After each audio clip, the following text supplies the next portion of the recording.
Ros, sudahlah Ros, jangan loncat-loncat kayak gitu. Nanti kalau jatuh kayak gimana? Bapak lagi tidur, Nina. Nggak sopan kayak gitu, udah dari turun. Ros, kan udah bapak bilang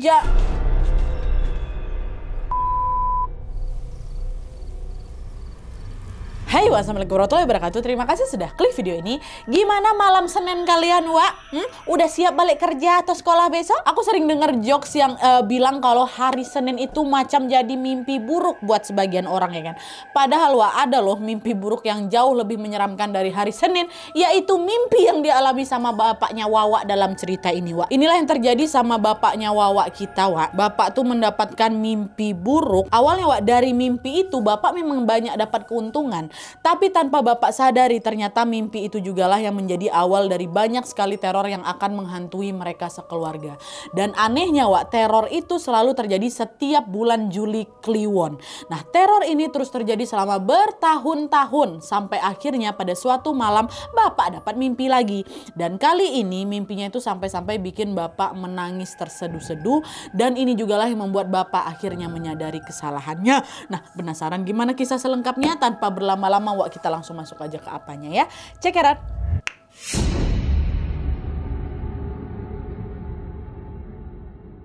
Oke, Wak, jadi kisah yang akan aku ceritakan malam ini dikirim sama Wak kita yang bernama Ros dari Jawa Timur. Halo Kak Ros. Nah, jadi kisah ini terjadi pada tahun 2003 dan dialami oleh keluarganya Ros, khususnya bapaknya yang bernama Pak Agus, Wak, ya. Nah, jadi ceritanya pada tahun 2003 ini bapak sama ibu sudah dikaruniai seorang anak yang bernama Kiki.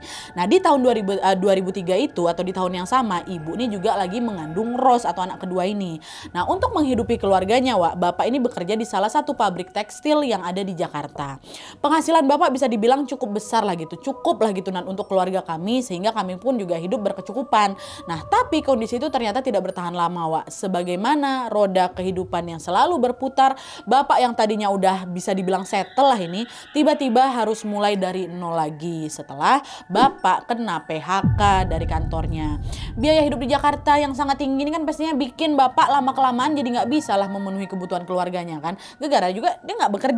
Nah, alhasil bapak pun memutuskan untuk balik kampung, Wak, ke Jawa Timur dan tinggal di sana, ngontrak rumah lah di Jawa Timur. Nah, sesampainya di Jawa Timur, bapak langsung mencoba ngedaftar tuh di beberapa lowongan pekerjaan yang tersedia. Tapi setelah ditunggu lama, ternyata belum ada perusahaan atau kantor yang mau memperkerjakan bapak. Tapi di sisi lain, kebutuhan keluarga makin banyak lagi, Wak. Ditambah ibu kan lagi hamil, lagi hamil besar, lagi hamilin Wawa inilah. Nah, akhirnya untuk mendapatkan pemasukan, bapak pun mencoba peruntungan lain dengan jadi penjual gorengan keliling. Uang pesangon yang tersisa ini, Wak, dipakai sama bapak untuk beli gerobak, buat beli peralatan goreng dan juga bahan-bahan pembuatan gorengan. Nah, lalu beberapa hari kemudian bapak pun mulailah itu keliling kota buat menjajakan dagangannya ini. Nah, dari jualan ini, Wak, bapak pun jadi punya banyak kenalan baru nih, mulai dari para pelanggan-pelanggan gorengannya sampai teman-teman sesama pedagang-pedagang gorengan atau pedagang-pedagang lainnya lah. Nah, dengan sikap bapak yang memang udah ramah, bapak ini bisa cepat tuh akrab sama mereka. Salah satunya adalah seorang pelanggan gorengan bapak yang bernama Pak Gayus, Wak. Pak Gayus ini termasuk pelanggan setianya bapak gitu loh. Dia ini sering kali nongkrong di salah satu kawasan yang ada dekat kota Jawa Timur itu. Dan setiap kali bapak jualan ke sana, pasti Pak Gayus inilah yang selalu ngelarisin gorengannya si bapak, Wak. Nah, dari situ bapak dan Pak Gayus ini pun ya jadi makin akrab lagi, jadi udah macam bestie gitulah mereka. Bahkan mereka pun nggak ragu untuk saling cerita atau bertukar cerita soal kehidupan pribadi masing-masing. Nah, pada suatu hari, Wak, pas seperti biasa ya, Pak Gayus ini lagi beli gorengannya bapak ini curhat lah sama Pak Gayus soal masalah yang lagi dihadapi. Bapak bilang, Pak Gayus, sebenarnya dulu tuh aku kerja di kantoran loh Pak Gayus, tapi apesnya aku malah kena PHK. Ya udahlah, terpaksa lah aku kerja kayak gini. Ternyata nyari kerja di sini tuh susah juga ya Pak ya. Aku sampai harus banting setirnya jualan gorengan aku, kata si Pak Arif. Pak Arif pula siapa Pak Arif tuh? Pak Agus atau bapaknya Wawa ini. Nah, Pak Gayus jawab, ya namanya juga hidup Pak, kadang memang harus banting setir sesuai keadaan. Nggak apa-apa kok jualan gorengan, yang penting kan semua kebutuhan anak Bapak terpenuhi ya kan. Nah, itu dia Pak masalahnya. Setelah aku ngejalanin usaha kayak gini, jualan gorengan ini nggak cukup Pak buat nafkahin keluarga aku. Apalagi sekarang istriku lagi hamil anak kedua loh Pak. Aku harus nabung banyak kali nih buat biaya persalinan nanti. Aku harus nyari duit kemana lagi ya Pak ya. Bapak ada saran nggak, kata Bapak Wawa. Nah, Pak Gayus nggak langsung ngasih jawaban, Wak. Tapi dari ekspresinya Pak Gayus tuh macam kelihatan ragu-ragu mau ngomong sesuatu lah gitu. Nah, terus setelah diam beberapa saat ini, akhirnya Pak Gayus bilang, Kalau Pak Agus mau, aku punya sih satu solusi yang bisa dicoba. Tapi ini memang agak lain Pak caranya. Apa Pak caranya? Selagi aku bisa pasti bakal aku usahain Pak. Soalnya aku memang lagi butuh duit kali, kata Pak Agus. Pak gini, coba pakai pesugihan jin togel Pak. Nanti aku kasih tahu mantranya biar Pak Agus dapat petunjuk dari nomor berapa yang bakal menang undian nanti. Udah habis itu nanti kalau dapat petunjuk Bapak langsung tinggal beli aja nomornya. Gampang kan? Kata Pak Gayus gitu. Pak Gayus nyuruh Bapak pesugihan jin togel Wak. Bentar Pak, maksudnya ini saya ikut judi. Lah iya, tapi nggak judi aja, sekalian pesugihannya juga. Jadi biar bisa langsung menang. Alah Pak, kalau misalnya judi apalagi pakai pesugihan pula. Nggak berani aku Pak. Ya udah kalau nggak berani dipikir-pikir dulu aja lah.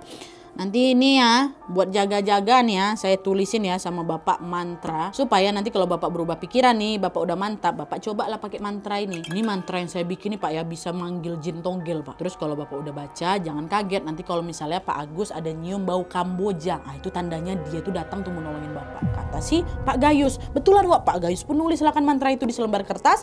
Dan dia pun ngasihlah kertas itu ke Bapak. Nih Pak ya, mantranya ampuh kali Pak. Saya udah praktekin dan terbukti, kata Pak Gayus gitu. Good luck katanya kan. Dah Bapak pun akhirnya mau nggak mau nerima aja kertas itu Wak, tanpa menjawab apa-apa. Nah ya udahlah gitu, disimpan sama dia mantra nih. Nah terus beberapa hari kemudian pas Bapak ini lagi keliling menjajakan gorengannya seperti biasa Wak. Bapak nih nggak sengaja papasan sama ibu kontrakan. Nah ibu itu negur, Pak Agus jangan lupa ya Pak Agus ya, bentar lagi jatuh tempo bayar kontrakan. Jangan sampai nunggak, kata si ibu ini. Oh iya Bu, siap, nanti pasti saya bayar katanya. Nah obrolan singkat ini Wak langsung bikin kepala Bapakku macam udah mau pecah. Nah dia waktu itu Bapak ini macam lagi diingatkan kalau beban finansial yang Bapak tanggung ternyata memang besar kali. Bukan cuman harus nabung untuk persalinan ibu, Bapak juga harus cari uang lagi buat bayar kontrakan ini. Nah aduh gimana lah ini, astagfirullahaladzim katanya. Nah lalu di tengah rasa frustasinya itu tiba-tiba disitulah Bapak kepikiran saran dari Pak Gayus. Apa aku coba aja pesugihan togel tuh ya. Nah karena urusan finansial yang makin menjerat Bapak ini Wak, Bapak pun jadi teruslah kepikiran soal pesugihan itu, soal tawarannya si Pak Gayus ini. Saking kepikiran yang Bapak tuh nggak bisa tidur malam tuh, nah dia katanya. Nah lalu pada suatu malam nih Wak ya, pas ibu sama Kiki atau anak pertamanya udah tidur pulas, Bapak keluar kamar tuh Wak untuk merenung. Nah Bapak keluar dengan membawa selembar kertas berisi mantra yang dikasih sama Pak Gayus tuh lah. Bapak keluar kan, nah dia merenung, dia bentar. Berkali-kali Bapak menatap kertas itu dengan perasaan yang ragu. Aku coba nggak ya? Aku coba nggak ya nih? Aduh, coba nggak ya? Ini dosa sih, tapi cuman aku butuh uang, kata Bapak gitu. Nah setelah dipertimbangkan berkali-kali Wak, akhirnya Bapak mantap untuk mencoba pesugihan togel itu.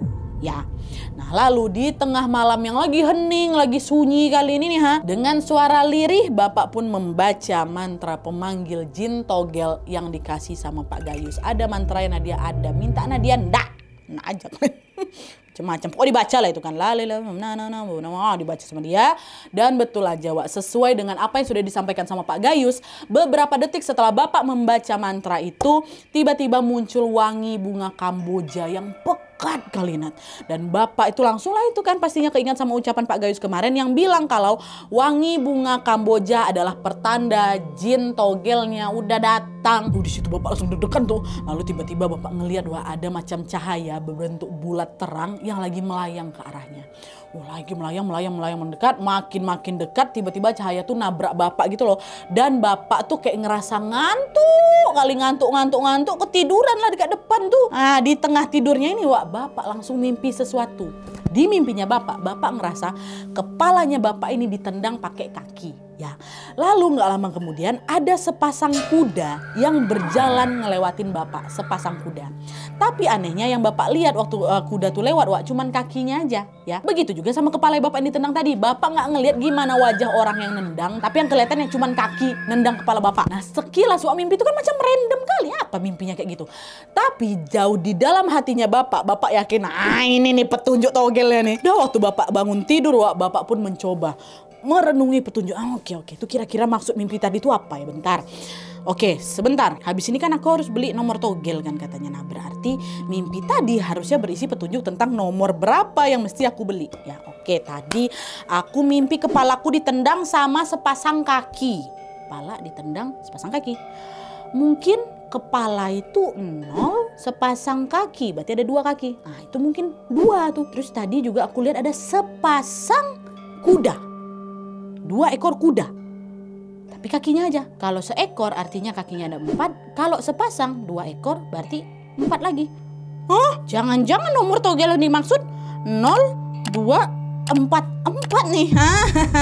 Nih, aku yakin pasti 0244. Dan setelah memecahkan petunjuk itu, Wak, Bapak pun langsung mengumpulkan sisa-sisa uangnya untuk beli nomor togel 0244. Dan pada saat nomor itu diundi, ya kan, ternyata dugaan Bapak betul, Wak.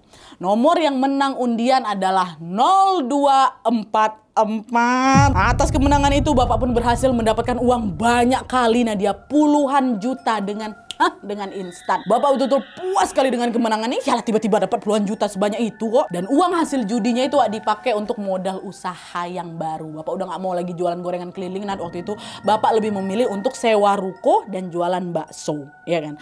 Dan dalam waktu singkat warung baksonya Bapak ini pun langsung ramai sama pelanggan.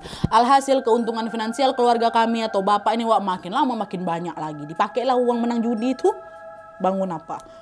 Usaha bakso. Nah, karena Bapak udah ngerasain gimana enaknya dapat uang dengan cara yang instan, Wak, Bapak pun ya pastilah ketagihan sama judi, Wak. Pakai pula pesugihan nomor togel tadi. Bapak terus, Wak, diulang-ulangnya terus tuh perbuatan itu berkali-kali. Dia baca mantra, dia tidur, dapat mimpi, dikasih petunjuk, pasang togel, menang. Kayak gitu aja terus. Tapi gak selalu menang sih memang Nadia, tapi sering dilakukan Bapak kayak gitu. Nah, lalu setelah Bapak puas dengan keuntungan yang dia dapat, Wak, Bapak berencana untuk ketemu lagi nih sama Pak Gayus, ya kan, untuk menceritakan semuanya. Orang yang sudah menyarankan dia dan sudah memberikan mantra mujarab untuk pesugihan ini nih, Bapak mau bilang, Pak, saya berhasil mempraktekkan mantra yang sudah Bapak Gayus kasih kemarin gitu.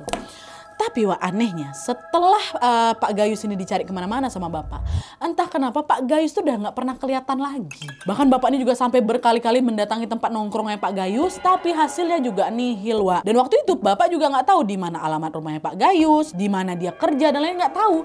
Nah, akhirnya Bapak pun cuma bisa menyimpulkan kalau mungkin Pak Gayus bukan warga asli daerah situ. Dalam mungkin dia balik kampung apa kayak gimana, atau memang mungkin dia udah nggak suka sama gorengan aku apa kayak gimana. Aku juga udah lama nggak jual gorengan gara-gara aku punya warung bakso baru, kayak gitulah. Kok udah lost contact lah ini sama Pak Gayus kan. Dah lah, akhirnya singkatnya, Wak, kondisi perekonomian keluarganya Wawa ini pun mulai membaik.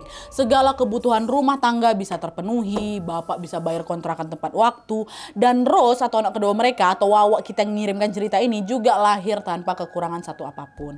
Semua berjalan lancar-lancar aja, Wak. Sampai akhirnya setahun setelah Bapak rutin melakukan pesugihan jin togel itu, barulah di sini berbagai kejanggalan mulai terjadi di rumah mereka. Kejanggalan pertama terjadi pada bulan Juli tahun 2004 bertepatan dengan malam Jumat Kliwon, ya. Nah, malam itu, Wak, waktu ibu baru aja selesai sholat Isya, ibu ini dengar ada suara orang lagi ngetok-ngetok pintu rumahnya. Ibu kira itu Bapak yang memang baru pulang kerja dari warung baksonya mereka kan. Nah, ibu bangun, ibu bergegas lah buka pintu. Nah, pas pintu itu dibuka, Wak, memang betulan ada Bapak yang datang. Tapi anehnya wajah Bapak yang datang tuh pucat kali, Wak. Terus tubuhnya tuh ngeluarin aroma bunga kamboja. Nah, tanpa mengatakan apa-apa, Bapak langsung aja masuk ke dalam rumah, nggak ngucapin salam, nggak salam ibu juga. Datang aja tuh ngelewatin ibu, nyuekin ibu. Nah, ibu heran lah ngeliat sikap Bapak kayak gitu. Nggak biasa aja Bapak kayak gitu. Ibu nanya, Pak, kenapa Pak kok tumben diam aja? Bapak kenapa, ada masalah kah? Ya Pak, itu tahu petis pesanan ibu mana? Bapak udah janji loh mau beliin ibu tahu petis, kata ibu kayak gitu. Nah, dengan ucapan ibu, Bapak tetap diam aja tuh, Wak. Dia sambil jalan aja ngelengos masuk ke dalam kamar tanpa menoleh ibu sedikit pun. Awalnya ibu mau nyusul Bapak ke dalam kamar nih, Wak, tapi tiba-tiba si Rose yang waktu itu masih bayi lagi nangis di kamar anak. Nah, ibu pun nggak jadilah nyamperin Bapak kan, ibu beloklah ke kamar lain buat ngecek kondisinya si Rose.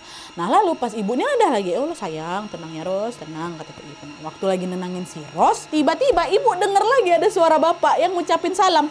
Assalamualaikum, Bu, ini loh tahu petis pesananmu udah datang, kata Bapak kayak gitu kan. Ibu langsung lah buka pintu depan lagi. Ini masih gendong si Rose nih. Pak, Bapak datang, tersenyum Bapak. Tahu petis, kata Bapak gitu kan. Loh, Bapak dari mana, Pak? Bukannya barusan Bapak nyampe rumah? Hah? Nyampe rumah? Maksudnya gimana ini? Ini Bapak loh baru pulang. Maaf ya agak telat, soalnya Bapak itulah dia mampir beli tahu petis ibu dulu, katanya gitu. Hah? Terus kalau Bapak baru pulang, yang tadi balik siapa, Pak? Nah, sadar ada yang nggak beres, Wak. Bapak pun langsung, oke, Bapak langsung nenangin ibu. Udah. Paling ibu lagi kecapean aja, makanya ibu lagi salah lihat mungkin. Udah, jangan dipikirin lagi, kata Bapak kayak gitu. Nah, ibu pun berusaha, oke lah, ibu nggak mikirin itu. Tapi keesokan harinya ibu langsung meriang, Wak. Meriang sampai harus dirawat di rumah sakit 7 hari. dirawat di rumah sakit 7 hari. Oke. Nah itu tadi teror pertama yang ada di rumah nih Wak ya. Kejadian menyeramkan berikutnya terjadi setahun kemudian juga. Sama-sama di bulan Juli tahun 2005. Dan di malam Jumat Kliwon. Nah kali ini yang ngalamin Kiki Wak, anak pertama mereka yang waktu itu masih umur 7 tahun. Nah jadi ceritanya pada hari itu Kiki ini lagi main petak umpet Wak di depan rumah dia sama temannya namanya Samil. Nah waktu itu Kiki inilah yang jadi giliran ngitung 1, 2, 3 sembunyi kayak gitu. Samil yang giliran ngumpet. Dah ya udah selesai ya, oke aku cari kau. Kata siapa ini? Kata si Kiki. Kiki pun nyisirin lah halaman rumah gitu kan buat nyariin si Samil itu. Tapi Samil nggak ketemu-ketemu Wak. Mana lah nih Samilnya? Mungkin gara-gara nggak ketemu kesal si Kiki. Weh Samil, kau sembunyi di mana? Capek aku nih nyariin kau gitu. Nah terus waktu ditanya kayak gitu, nyaut Wak Samil. Kiki, aku di sini. Kata kayak gitu kan. Rupanya suaranya berasal dari dalam rumah. Rumahnya si Kiki ya kan. Nah Kiki masuklah ke dalam rumah ngikutin suara Samil itu. Aku di sini kata si Samil. Dan ternyata Wak sumber suaranya itu berasal dari lemari yang ada di dalam kamarnya Kiki.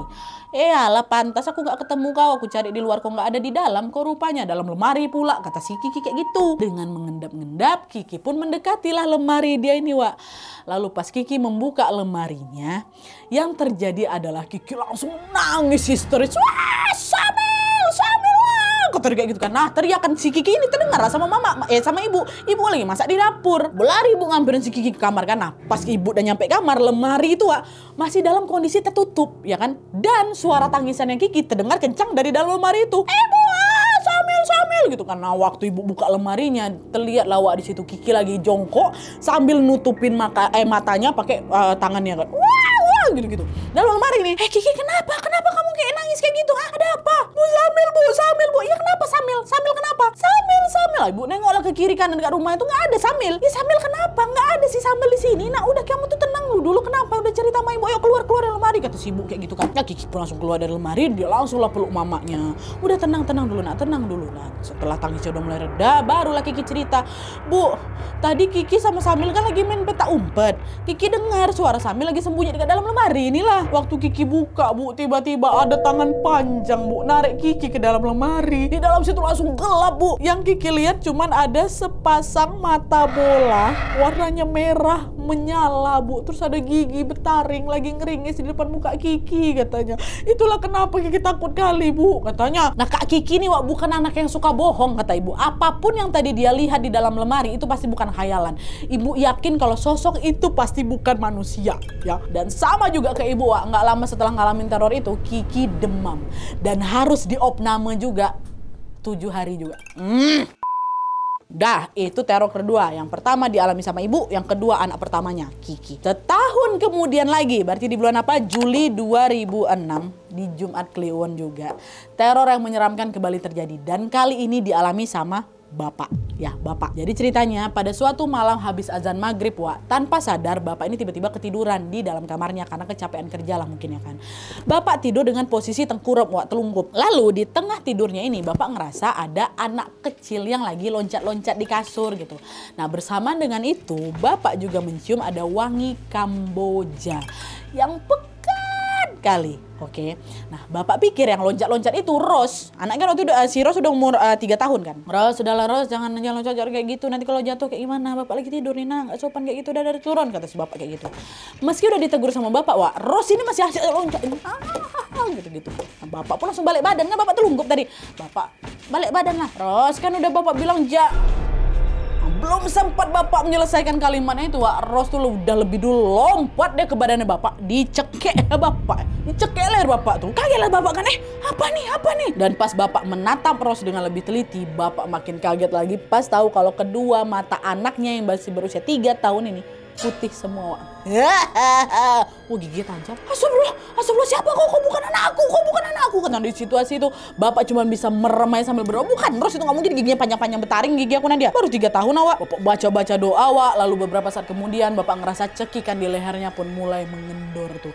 Nah sampai akhirnya pas bapak buka mata lagi, sosok itu ternyata udah pergi, udah nggak ada nih. Tapi ada sosok yang menyerupai anaknya. Dan sama juga seperti 2 teror sebelumnya Wak, setelah mengalami kejadian itu bapak jatuh sakit juga, diopname juga 7 hari. Dah, itu yang ketiga. Setahun sekali di bulan Juli Kliwon. Kejadiannya cuma sekali setahun aja, tapi langsung epic gitu loh, Wak. Lalu lanjut lagi, setahun kemudian di bulan Juli-nya, tetap Juli 2007 di malam Jumat Kliwon, teror berikutnya kembali terjadi. Dan kali ini, inilah dialami sama Wawa kita, sama si Ros. Waktu aku masih kecil lah, dia umur 5 tahunan gitu lah.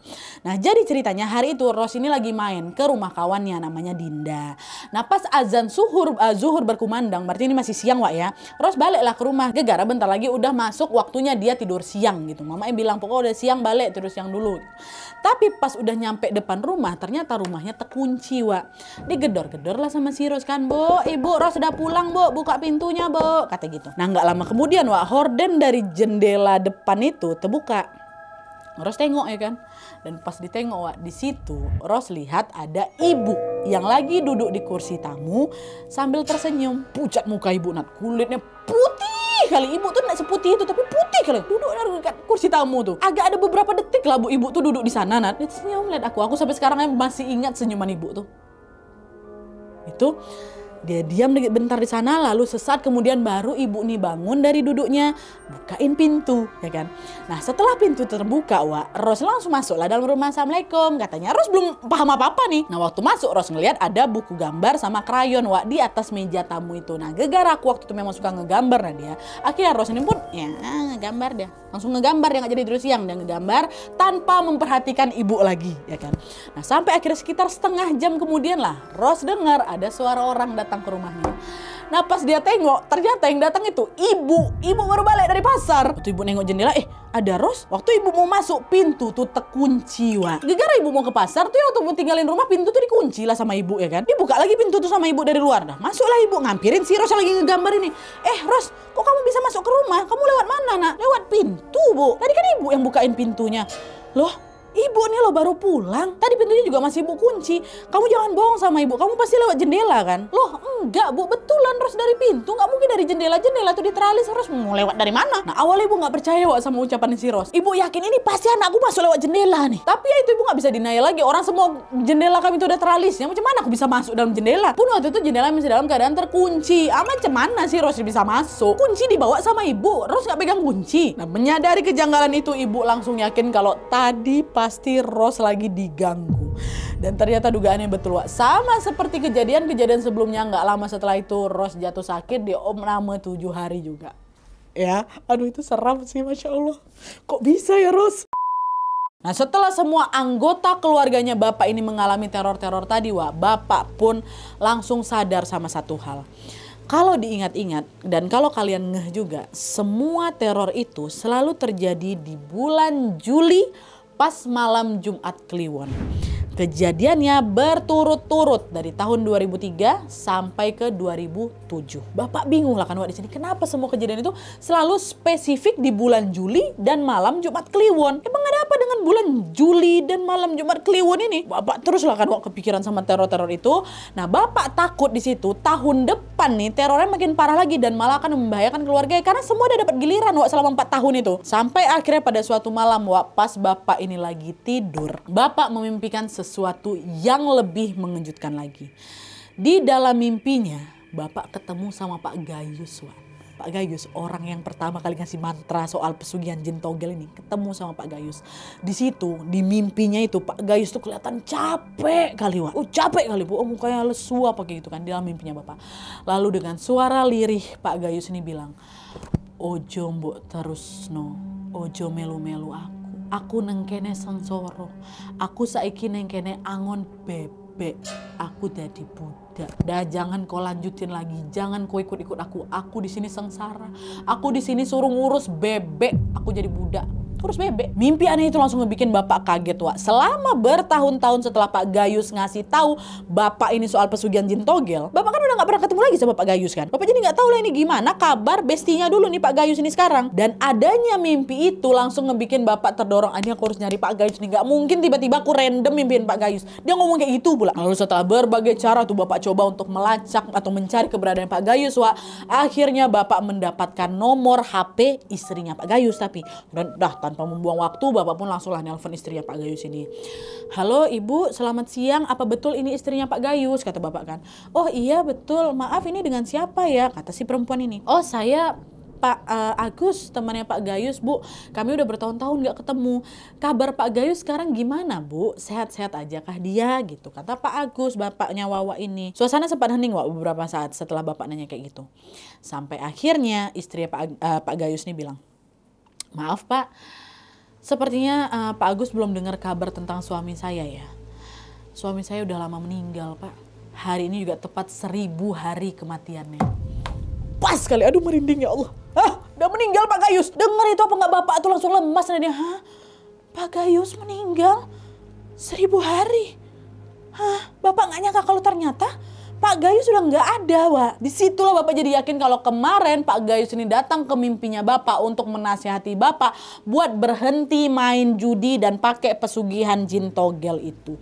Di situ bapak langsung nangis sesenggukan, Wak, dan menyesali semua perbuatan dia selama ini. Langsung dapat hidayah bapak di situ kan.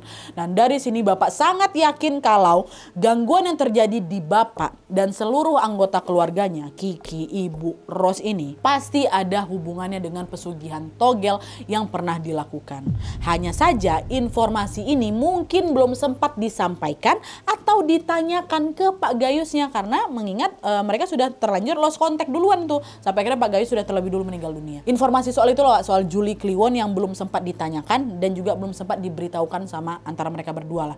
Tapi Bapak punya keyakinan akan hal itu. Mengingat setelah berhasil menang togel yang pertama kali, Wak, Bapak kan masih berkali-kali mencoba masang togel lagi kan ya, walaupun nggak 100% selalu menang. Nah dia cuman setiap kali Bapak mempraktekkan pesugihan ini, mantra titipan dari Pak Gayus masih selalu Bapak bacakan. Yang kemungkinan gangguan Julie Kliwon ini datangnya yaitu dari sana. Ditambah lagi beberapa gangguan-gangguan dari mereka ini kan selalu ada petunjuk bau Kamboja kan, Wak. Bau Kamboja ini adalah tanda kalau jin itu udah datang setelah mantra disebutkan. Dan gangguan-gangguan kayak itu nggak pernah terjadi di rumah mereka. Sampai akhirnya Bapak coba togel itu. Dan gantian pula gangguannya kan, Wak, Ibu, Kiki, Bapak, Ros ditutup sama mimpinya Bapak. Dari mimpin Pak Gayus tuh. Udah lah, kira beberapa hari kemudian Bapak pun langsung mendatangi seorang ustadz. Nah dia minta beliau untuk membimbing Bapak tobat.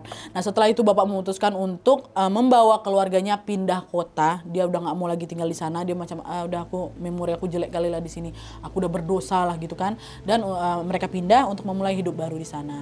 Bapak udah nggak mau lagi mengulang semua kesalahannya dulu. Nah Bapak, aku udah tobat. Bapak udah nggak mau lagi nasibnya sama seperti Pak Gayus. Bapak ingat dulu tuh Pak Gayus pernah bilang kan kalau Bapak si Gayus ini juga pernah mempraktekkan pesugihan jin togel. Mungkin sampai ajalnya datang Pak Gayus itu belum sempat bertaubat, Wak. Dan sekarang yaitulah dia harus menanggung konsekuensi dari perbuatannya itu. Ya jadi budak ngurus bebek di sana. Dan setelah Bapak ini sadar kalau perbuatannya itu salah, Wak, Bapak pun langsung menebus dosa-dosanya dengan menjadi guru ngaji.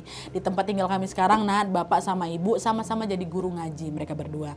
Mereka ngajar ngaji dengan penuh sukacita tanpa mengharapkan imbalan sepeser pun kecuali mengharapkan pahala dan juga pengampunan dari Allah Subhanahu wa taala. Masya Allah. Semangat Bapak. Oke, Wak, jadi itu tadi pengalaman horor yang dialami Ros dan juga keluarganya. Karena kejadian itu, Wak, Ros itu bilang sampai sekarang Bapak tuh masih trauma kali Nat sama wangi bunga Kamboja. Trauma kali. Bapak tuh betul-betul udah gak mau lagi terjerumus ke jalan yang salah. Bahkan untuk nyium bau Kamboja aja Bapak udah gak mau. Kita doakan sama-sama semoga kejadian itu tidak terulang lagi, Wak, ya. Gimana menurut kalian soal kisah ini, Wak? Bagian mana yang paling membekas di hati kalian? Kalau aku ya bagian si Ros tuh loh. Ros masuk. Senyum terus, kok bisa Ros kok masuk di dalam situ, pintu terkunci itu loh, jendela keteralis. Tapi ada juga kisah mengharukan ya kan, fakta bahwa sekarang Bapak dan Ibu sudah memilih menjadi guru ngaji. Aduh rasanya terenyuh kali, Pak. Dari yang tadinya Bapak nekat ambil jalan pintas untuk mendapatkan uang, sekarang Bapak sama Ibu malah ngajar ngaji tanpa mengharap dibayar sedikit pun. Dari segi materi mungkin kelihatan jomplang kali lah kan dari kondisi yang dulu, tapi dari segi iman aku sangat yakin sekarang mereka berdua, Bapak dan Ibu dan juga bahkan keluarganya jauh lebih kaya lagi, Pak. Allah itu cinta loh sama orang-orang yang bertaubat. Ya, semoga keluarganya Ros dan kita semua termasuk dalam golongan hamba-hamba yang dicintai Allah Subhanahu wa taala. Jangan lupa banyak-banyak istighfar, Wak, sebelum tidur karena kita semua pasti pernah berbuat salah. Semoga Allah Subhanahu wa taala mengampuni dan menerima taubat kita semua. Amin ya rabbal alamin. Oke, Wak, jadi sekian dulu videonya. Terima kasih banyak yang sudah menonton. Kalau kalian suka video ini, klik like-nya. Jangan lupa komen di bawah untuk dan saran-saran untuk video selanjutnya. Jangan lupa nyalain notifikasinya supaya kalian tahu kalau upload video baru. And as always, jangan lupa untuk klik tombol subscribe supaya kalian sama-sama tahu informasi menarik dan menegangkan dari channel aku. See you next video, Wak. Bye.